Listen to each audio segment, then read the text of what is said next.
But as the team's coming up to get comfortable, I wanted to go over some helpful resources. Some of you are at the very beginning of the education journey. Some of you have just woke up to some of these issues recently. And you're like, well, I've already got a decade of momentum in a certain direction. So help me get, where do I start, James? So as everybody's getting settled in, I just wanted to walk through a couple of super helpful resources. So my wife and I, we've had the privilege of raising 4 boys, 3 girls. Only one of them is still in school. And one of the best places to get started if you're interested in homeschooling is hslda.org. That is an acronym for Homeschool Legal Defense Association. They are a massive network that will give you legal protections you need in order to function, as well as really good resources for getting started. Where do I start? How do I do this with little kids? How do I do it with medium-sized kids? How do I do it with high school and prep for college? All those kinds of resources from an explicitly Christian worldview are available over at HSLDA if you're looking for resources. If you're coming out of government schools and everything that's going on is really, this is like, what do I do? I hadn't realized it had gotten this bad. I got to get my kids into something different.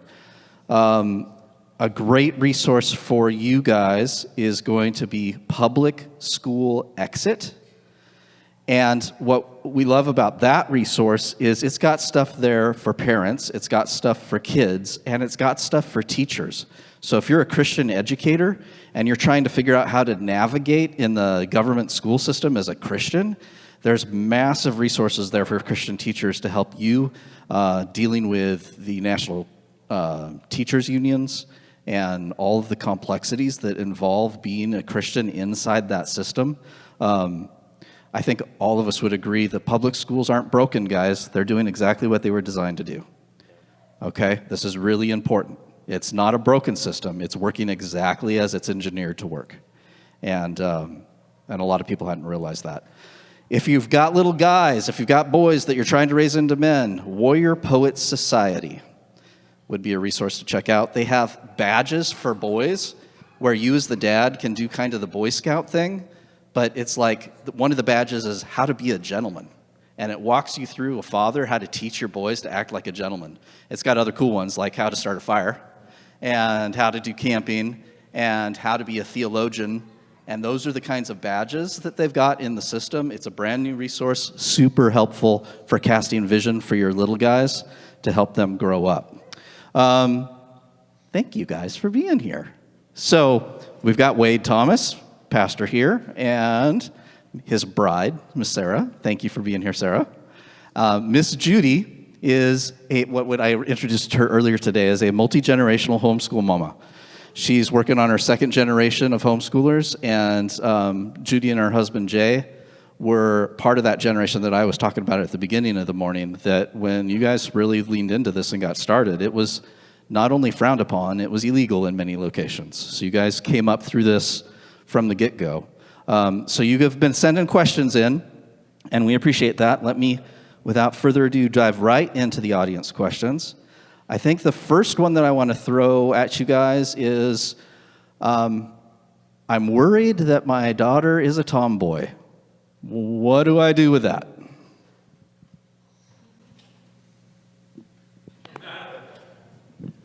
Okay. I have 6 children, 4 boys and 2 girls. My 2 girls are pretty much opposite each other. Sarah, my oldest, was born in between boy number 3 and boy number 4. So she was surrounded by all guys, and she loved it. She's totally oriented towards sports and strength. She could beat them all at running and pull-ups until puberty hit. And she loves it. She loves discovering things about the world, how things are made, how they work, how to, she was always with her dad. She loved learning to change a tire, change the oil, all that kind of stuff. Betsy, my youngest, was born wanting to wear a dress and never wanted to put pants on. But we lived out in the country with horses and farm work to do, so she just always had on a skirt with her pants underneath it, and that was just her choice and her preference. So I would go with kind of what Wade was saying about, you know what, let those young children be young children. Let them go in the natural way that they're kind of oriented to what they enjoy doing, what brings joy to them. You can encourage your girls to be feminine without trying to press them into a stereotype mold. Both of my girls now are young moms with 2 and 3 children each, and families still growing probably. But and they're beautiful moms, and they have beautiful femininity, and they express it in different ways. So I think that you can encourage.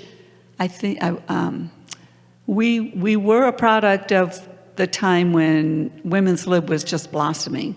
So I think that I would have liked to have encouraged a little more femininity with Sarah, but overall, it's all worked out great, and she's doing a wonderful job as a mom, and she realizes the value of encouraging femininity and yet letting that natural tendency of her gifts and talents just kind of play out in her uniqueness.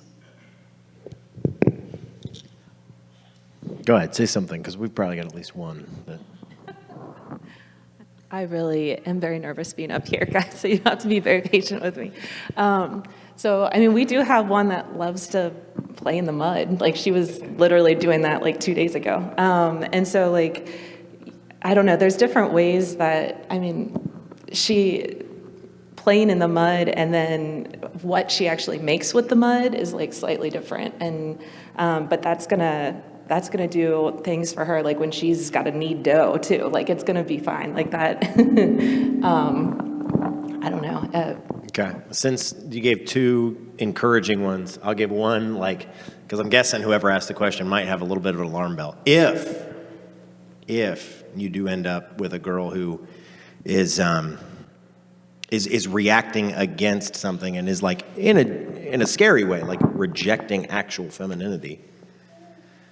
Man, I'm kind of thinking out loud here, but I feel like we should speak to that. So, Michael, I'm guessing you'll have something to say, but while you can think while I'm doing stream of consciousness, I feel like what I would probably do if I had a girl who was rejecting actual godly femininity, I would want to point to real-world examples and biblical examples of femininity that would be appealing to her. So not all girls are princessy types. But virtually every woman who's not called to celibacy is going to desire motherhood at some point. Like that sense of, like, I want to be a mom is going to be very, very deep in the soul of most women. Can I find a mom story in the Bible or in church history or in some good fairy tale or something that I could use to capture her heart and direct her towards that, even as I let her maybe rip worms apart or whatever is her jam? I would say don't panic. I talked about earlier that what we tend to make checklists, and so we think, okay, what are the girl checklists, what are the boy checklists, and so you want to think about a specific individual, and then you want to think of in the aggregate. Specific individuals, there's going to be a lot of variety, but if you look at women in the aggregate, on the whole, at scale, they're going to be typical things that are stereotypes of what women are like. So if your daughter, she'll probably check some of those and maybe not check other ones. If she's more tomboyish, that means that she kind of checks more of the boyish boxes. I would say don't panic, because if you're panicky and anxiety and you're trying to force something that is just not the way God made her, then you might create a monster. And so you want to trust God, and some things can be rules that you would make, and then sometimes you can nudge. And so when I think of virtue for men and women, I acknowledge the stereotypes, but I try to think of what is the purpose for which God created man and woman. And so whatever little girlness and little boyness is in your kids, God created that girlness and boyness for a purpose, and the purpose is what you want to aim them at. And so the most obvious purpose is biological reproduction. And so virtue will correspond to that design. So a virtue for a boy is going to be, I want to take my little boy, maybe you have a boy that's kind of maybe has some weakness. He's more frail. He might be more emotive or creative. Okay, what's the most fatherly version of that boy? And I want to push him in that direction. And I'm like, hey, you're creative, you're sensitive. Be the kind of creative and sensitive that can take responsibility for other people, and you can serve your family, your future wife and children with the way God has made you.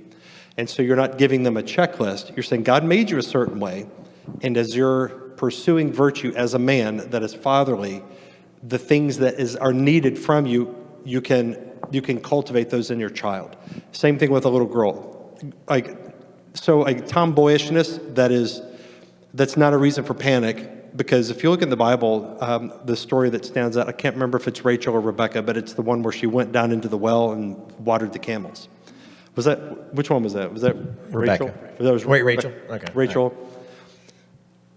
To go down into a well to get water to water all these camels, that is a woman who is very strong, and she's industrious. She did a lot of work while the dude would just sit back. So this is a woman who is physically strong. And if you look in other cultures, the women are the ones that would go get the water. They're carrying the baskets on their heads. I mean, these are not weak women. And so we have a stereotype of a prairie muffin girl who's got a frilly dress, and she sits around and she makes doilies and stuff. Like we might need to adjust what we understand of femininity to be, because in the Bible, a feminine woman, look at Proverbs 31, she is a hardworking, industrious woman. She's not a career woman. She's hardworking and industrious, and she's physical. She would have to be fit because she's doing a lot of work. But it is, what is the purpose for which she is serving? She is doing these things for the sake of her family. So you want to push your tomboyish girls, like, you're strong, you're outdoorsy, you're not dainty. These things will serve your future husband and children well, and you want to nudge her in that direction, not because you're afraid and panicky, because that will backfire. You want to nudge them and set an example and say, like, here is how God can use the way he made you to serve your future family. And if you're pointing them towards fatherhood and motherhood, a lot of the particulars will work themselves out. I did think of one last thing. Sorry, I'm going to cut you off, but you can answer how common this is. I have seen more than one time young women who reject this and reject femininity stuff because they are secretly afraid that they are not feminine or are not pretty enough or are not something enough that they associate with womanhood. And so to preempt that, I'm not going to wear makeup at all, or I'm not even going to try to look like, and it's not coming from a place of actually not liking feminine things. It's a preemptive, it's kind of what I went to school with some kids who it's like, they were bigger. And so before anybody else makes the joke about me being fat, I'm going to make the fat joke I'm preempting this thing that I'm afraid of. I'm not even going to try and look pretty because secretly I'm afraid that I'm not. And so with that kind of young woman, as a dad, I would want to fill that tank up completely. Honey, you are a woman. You are beautiful. Come here, sweetheart. You're pretty. Anyway. This is kind of the same thing, but so we have a daughter who was like, I don't know what I want to be when I grow up, either a dentist or I think she said veterinarian. And I remember you had told her, just remember, you can do all these things in your household too. You can learn how to take care of animals, and then that will help, teach your kids how to care for animals if you guys have goats or something. And then I think she said dentist, and it was you're gonna have a lot of teeth to brush if you're gonna have a bunch of kids. There's gonna be ways to employ this into your household. Yeah, I didn't swat it down. I was like, my wife, your mom takes care of my teeth more than any dentist. Judy. I want to back that up with one thing, when you do have a tomboy type girl, to encourage the dads to every opportunity, look for opportunities, just like you said, to encourage anything you see that's like a life-giving aspect or a nurturing aspect. And my daughter Sarah definitely had that. She was very into horses and loved animals, and so you saw all those qualities there, and encouraging that type of thing from that point of view, that nurturing, loving, and training. She was really into training, all those things. Encouraging that by the dad, I think, would make a huge, huge difference. We're also in the stage of marriages and doing matches, helping the kids sort that all out. Just a reminder, there are guys out there that need the warrior princess wife partner. Their life is hard on that side of the line, and they need a tough lady. And there's guys that are accountants and and businessmen, and they need somebody that can handle high society and navigate that. So the diversity of our women is a strength, can be a strength. Next question is more of a theological one. What do you guys think was missing in the church 30 or 40 years ago that was absent that allowed a lot of this stuff to manifest within the church? I would say a lack of courage and naivete. The naivete was like they just didn't see what was happening, and they assumed a lot of things that they're just kind of an overly optimistic understanding of the world that was just blind to the propaganda going on. And then once, as some of them realized it, it was too late. It would have been too costly to oppose it. And so I think there may be some lack of courage, or at least a not knowing what to do once they realized, oh, there's a lot of my kids are in my church are turning gay or something. Maybe they just kind of panicked and didn't know what to do. But I would say those are probably two significant factors that stand out to me. One that I've seen as my dad being a pastor and then being now in the ministry to some degree for, 15 years or something, and being in church my whole life, is a fear, a deep animal fear in pastors to confront the sins of women. So You're here. It's like there's a mom out there who she's just dominating the whole house, and her emotions like run the whole thing. And I don't want to touch that, just like a politician don't want to touch Social Security reform, because I'm going to unleash. I might get fired for addressing that. I have been at churches, and so that whatever you don't confront, you get more of, and the boys and girls that come out of that family. I've been in churches that were almost killed, and certainly were borderline devastated by a couple of moms where the sin was not dealt with. The sin of bitterness, the sin of insubordination, the sin of manipulating the family. Yeah, I think that's been a big one. You guys have both talked about the gag reflex to inappropriate use of sexuality or the blending of roles.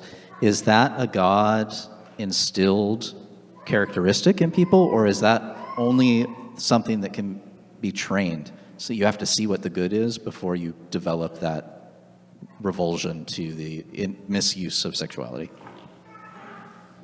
In a normal, sane society, I think it's natural.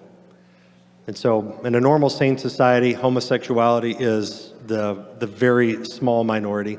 And, the world I grew up in, there was divorce, there was a lot of problems, there's feminism, but generally men and women fell in love and got married, and that was just the way life was.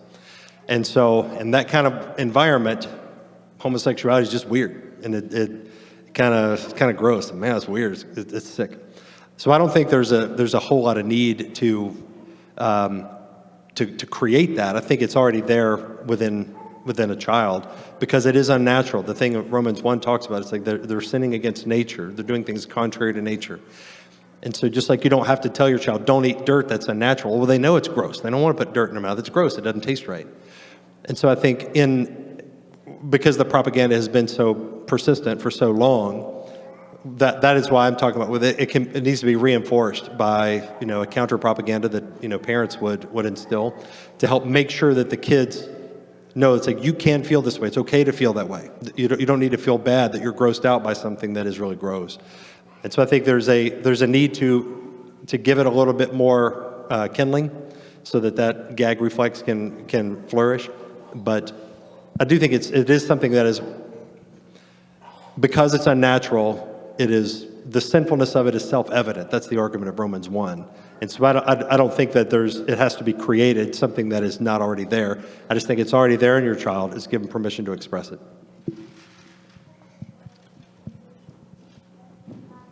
Dealing in a society that has this core attitude of live and let live, how do we raise our kids to respond to that culture when we're teaching these kind of biblical, healthy frameworks, and the world that around them that are engaging in is, you do you, I'll do me. It's my truth. I just heard a great segment on the radio yesterday on this that really hit me. especially because it was referring to Colorado and how Colorado right now is is just leading the charge on what they termed as libertarianism, which is claiming any person should be able to do whatever they want to do and you leave me alone. And the point they were making, which was so valid, was when you're insisting on being able to do whatever you want, always what comes in behind that is more and more government intervention controlling actually what you can and cannot do, because in order to allow that person to do whatever they want, it requires the government to stop other people from being able to do things contrary to what that person wants to do. And so you use the example of it began with one person not wanting to make a cake, but he wasn't allowed that right to not make the cake. He was forced to make the cake to allow this other person to act on what he wanted to do. So they were kind of contrasting libertarianism with libertinism, which was just interesting to me because my husband's in politics, so he has to deal with these kinds of things. And there is a rise in the libertarian movement.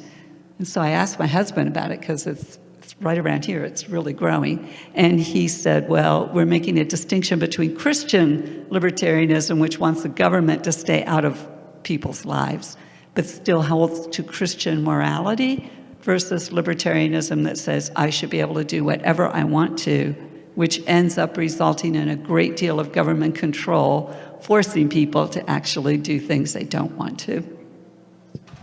Can I ask you, because you have to, we live in a, kind of like Michael, in an suburban part, but it's a rough area. Our neighborhood is not like the most, it ain't Walnut Grove or Creek or whatever in Little House on the Prairie. So when you go to Target in the past during the day and I'm at work and there's some guy wearing a dress or whatever, how have you addressed that with our kids when they have to see some man acting like a woman or a woman acting like a man or somebody wearing clothes that are barely covering anything that should be covered? How do you handle that as a mom? I think for us, one of the biggest things is just recognizing that God's way is best, and that that person's life would be infinitely better if they were following Christ, and how great it is to follow Christ and be a Christian and look at all the things we get to do and who we are and the good things that it is for men to be able to do and the good things that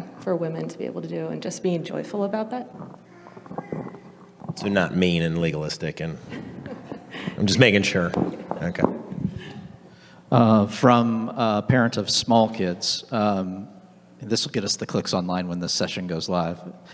Spanking is the question. How do I consistently dish out spanking in a righteous way that is not linked to my mood at the moment? I'll take the heat first. They didn't give an age, they just said young kids. In general, it is never a great idea, and it is probably a bad idea to spank when you're angry, like when you're in the moment of anger. And I think I'm not saying anything that any of you already don't know, but if you don't know it, remember that. You want any discipline, but especially discipline that is painful, like a normal, godly, measured spanking. You want it to be associated with discipline. You are training me in the way that I should go, not you were trying to watch the Big 12 championship and I knocked over your cup and you're going to miss the end of the game, so you flew off the handle. You want everybody involved, everybody who saw what happened, the kid, you, everybody to know this is me training your heart, administering a little bit of measured control pain to steer you towards the righteous and the good. So don't do it when you're angry. It should usually be consistent. So like I've told my kids many, many times, I'm going to spank you once. If you do this again, I'm going to spank you 3 times because it'll be that much more disobedience. And then it's just, I mean, like you've all been pulled over by a good cop and a bad cop before, right? Like we've all had that experience of being pulled over by a police officer who's in control and he's administering the law, and you're like, wow, this is a good police officer, even though he's writing me a ticket. Kind of glad I pay taxes because this guy's a good guy. And you've been pulled over by a cop who's just like having a bad day, and he like makes you get it. Maybe I'm the only one who's had this experience because I drive really How many old times cars. have you been pulled over? Yeah, a lot. But I remember one time some cop just asking me like, how much weed you been smoking? And I'm like, none. What are you talking about? You want to be the first. You want to be somebody who's in control and who's administering discipline for a good and godly reason, and it not to be a doubt in anybody's mind. Hit that one, Michael? One of the frameworks that helped our family when I had a bunch of older guys, it helped me with this when I was figuring it out, because we initially were a non-spanking family. And I had some good mentors come across and give me the scriptures on that. But we only spanked for capital crimes. Rebellion was a spanking offense. But if it was foolishness, like spilling something or not paying attention, that you have to have another discipline tool in your kit there. Spanking can't be your only go-to. So acts of service is huge, right? So if I have a kid that's just being foolish, he's going to help his mom for the next 6 weeks on something, or you know what I mean? If it's a repetitive, things would increase. But we would only use spanking in the cases of open rebellion, and that helped me kind of sort out what I needed to do as a dad. Next one is related. How do we allow crazy energetic little boys to be crazy little energetic boys, but also learn to control and marshal that energy? Moms should answer that one. One thing is I've had to change my expectations. So our girls, one example, they love to organize. They like to put, all the kitchen stuff in this drawer and whatever. And so their rooms are generally not scary to go into. But the boys' room is, you don't know what you're going to find if you lift up that blanket. Like, you have to be ready. And so I have come to terms with, I will just shut the door. Like, they have things going on in there. Nobody is getting hurt, but they have things that they are growing or things that they are building. I don't know. And I'm just gonna shut the door and not worry about it. Our oldest boy, he used to love putting dinosaurs on the windowsill. And so eventually I was like, why am I continuing to clean this up? Like, he can have the continued games going on. Like, it's not hurting anybody. It's just my unnecessary need for what I think is clean and order or whatever. As far as just being energetic, that's one of the obvious things that I think is wrong in the public or in the standard brick and mortar school system, is it rewards girls for being so still. It rewards feminine type behavior of just sitting still, paying attention all the time and not moving, following all the rules. So I think that was one of the beauties of homeschooling, is that you could create a different environment for your boys to be boys and your girls to be girls. So I just remember with my son Mark, like, he had to be sort of moving all the time, and he really loved balls. So I can remember just doing addition and multiplication tables and things like that, and it was with a ball in his hand, just always bouncing it, always moving it, that kind of thing. My daughter Sarah, that I said was she expressed more than the boys, just feeling pent up and needing to, just not being able to sit still any longer. And so it helps. Like, we did have more acreage, and so I was really aware of letting the kids get out, run around, take a break, But even with her in the middle of what was our school routine, I would still say, okay, Sarah, just put it down, go run around the house 10 times, Just give them an opportunity to have an outlet for that kind of energy that they have. Break up your schedule accordingly. Vary it from I definitely try and do more than just sit in front of a screen if you're doing a computer curriculum. Do things with more interaction and allow a lot of breaks than just getting out and running around. Don't pathologize boy behavior. That is a very strong temptation that happens in the world, as we see, at least in the church world especially, we see feminine behaviors of being docile, compliant, as expressions of virtue. And that is an expression of virtue for a girl. But a boy needs to assert himself. And so if you want a boy who's going to be a good father, he's going to need to be somebody who is industrious, who's hardworking, who's willing to take appropriate risks, who is able to know what boundaries are, to establish order, to be dominant. Those are things that boys need to do. And that means when boys are little, they're going to test it. And so if you see a boy who's always pushing your buttons and he's testing limits, that's what boys do. And that's not an indicator that he is a less virtuous child than your daughter, who is always willing to go along with the rules, or at least more so. And so I think it's important for boys to be able to have, they need to have boy behaviors. They need to be rambunctious, but boys need structure and order. And so there needs to be a time, it's like, okay, boys, now it's wild time. Be wild, be crazy, go do your thing. All right, boys, come on. Now sit here. Nope, you right here. Strong, commanding, it's time for order. Whenever we're in church, it's time for order. You're going to behave yourself, you're going to sit here, and if you're not, I want to discipline you. And then it's clear, it's like, okay, good job, boys. Now get out there and run and throw balls and be crazy, and it's crazy time. Boys need to be able to have, there's just going to be a wider range. So we have 3 boys and a girl. And my daughter was my firstborn, and she was easy. We could have had 100 of her. But then we had a boy, and our first boy was the one who was most rebellious and assertive and dominant, and so that just like the difference between the two was wild and night and day. But we wanted to make sure that he had the freedom to be a boy, to be masculine, and I had to learn the hard way, because I was trying too much to control and to wrangle down that masculine behavior, when really it was like there needed to be clarity. And basically what we learned from him is that be as direct as you can and be very clear. Here is my expectation. For the next 20 minutes, you will sit here and you will be quiet and you won't say anything.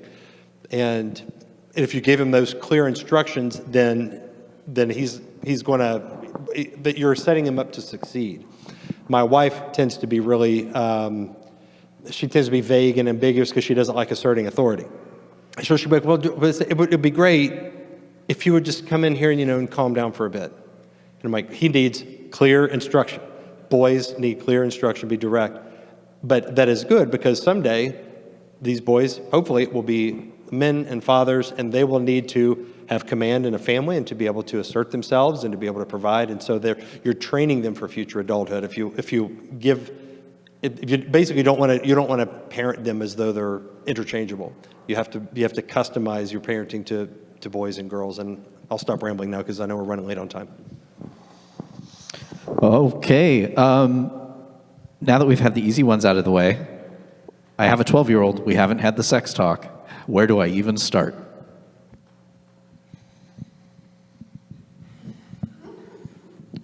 We'll give it time. It doesn't say boy or girl? I've got questions. I had questions on both. Okay. So how do we do it for a boy, and how do we do it for a girl? I can just talk sort of generally, but still helpful, I think. And then I'm sure by the time I'm done hanging myself, then you guys will have something to say. I heard this from other good, trustworthy Christian men and women, and I have employed it, and I have found it to be useful and in line with biblical teaching. Plain, direct, normal words about body parts and what happens.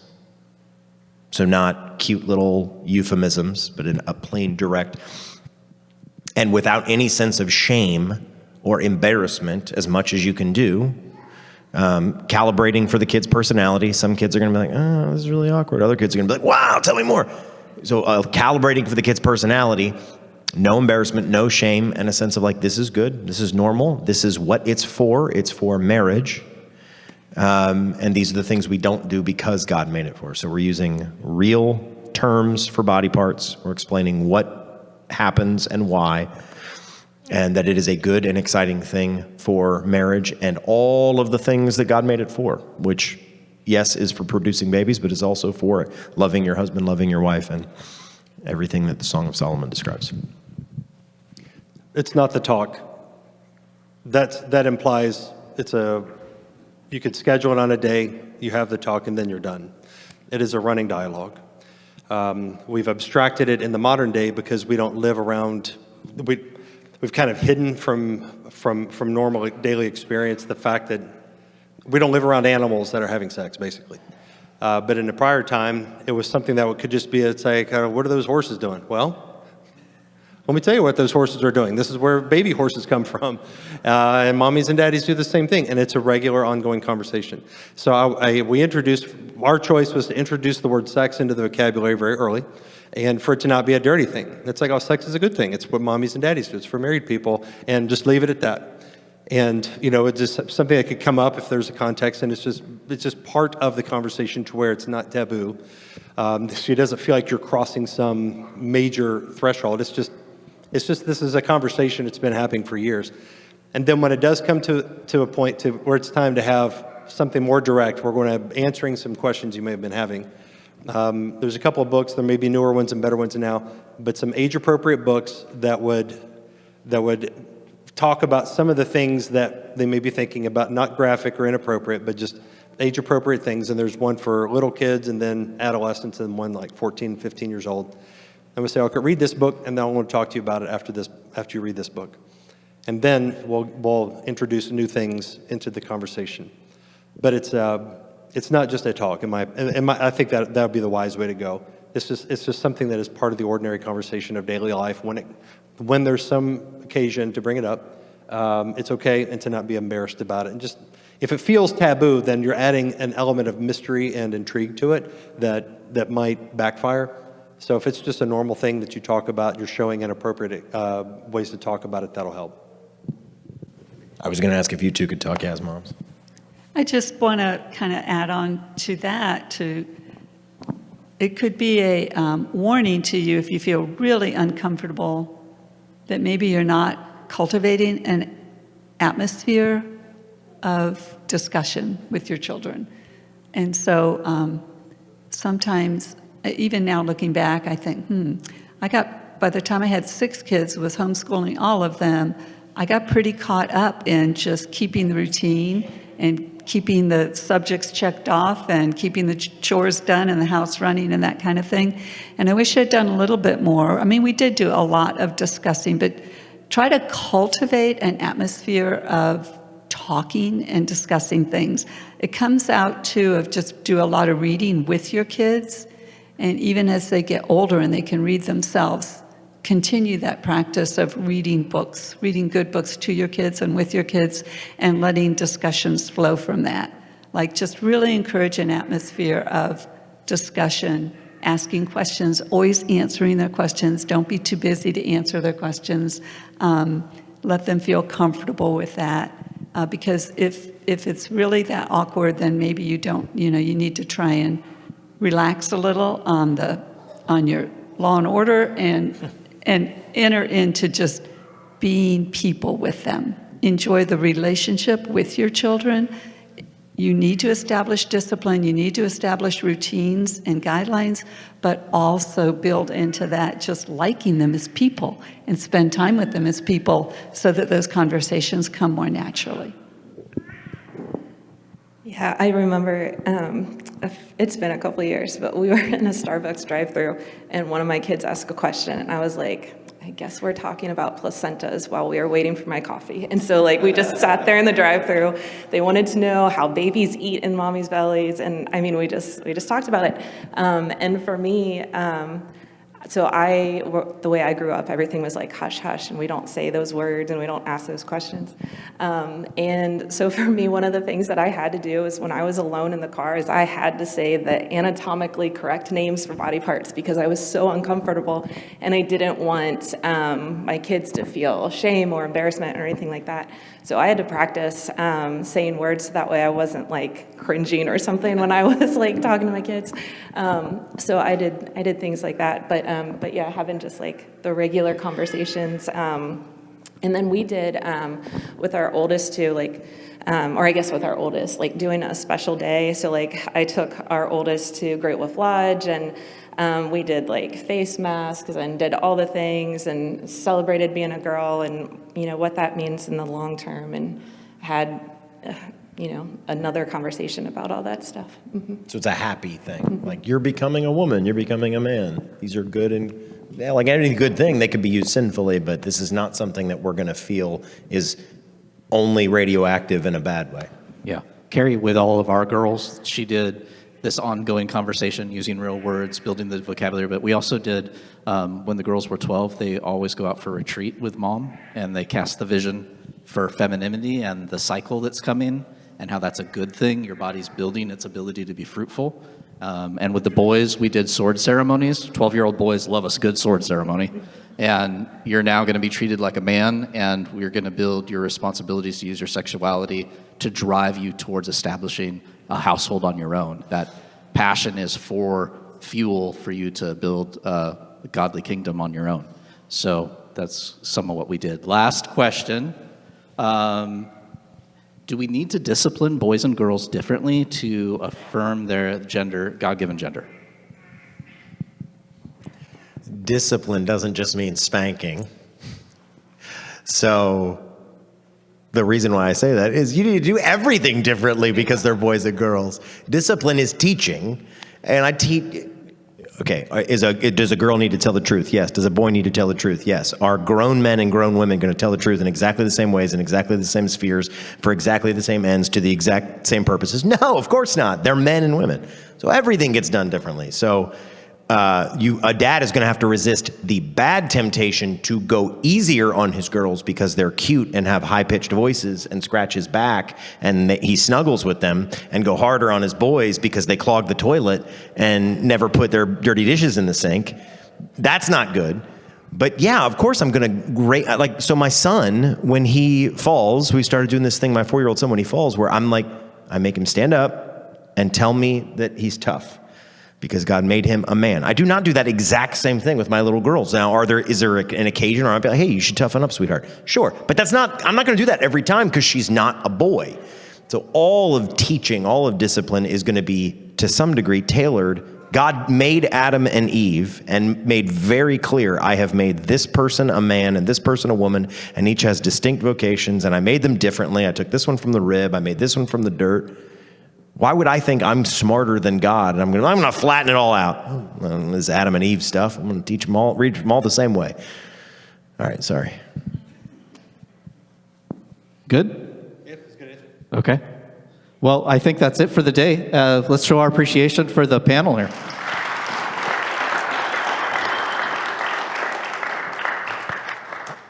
We really appreciate you guys giving up your Saturday morning to hang out with us and have these conversations. So just calendar note, our spring Saturday will be May the 23rd, and we're going to deal with theology of work and money, side hustles, crypto, AI, wealth building, all of that. We've got a big panel of guys coming in to teach on work, and that we'd love to have you back. Everything that we filmed this morning will be available over at King's-Domain.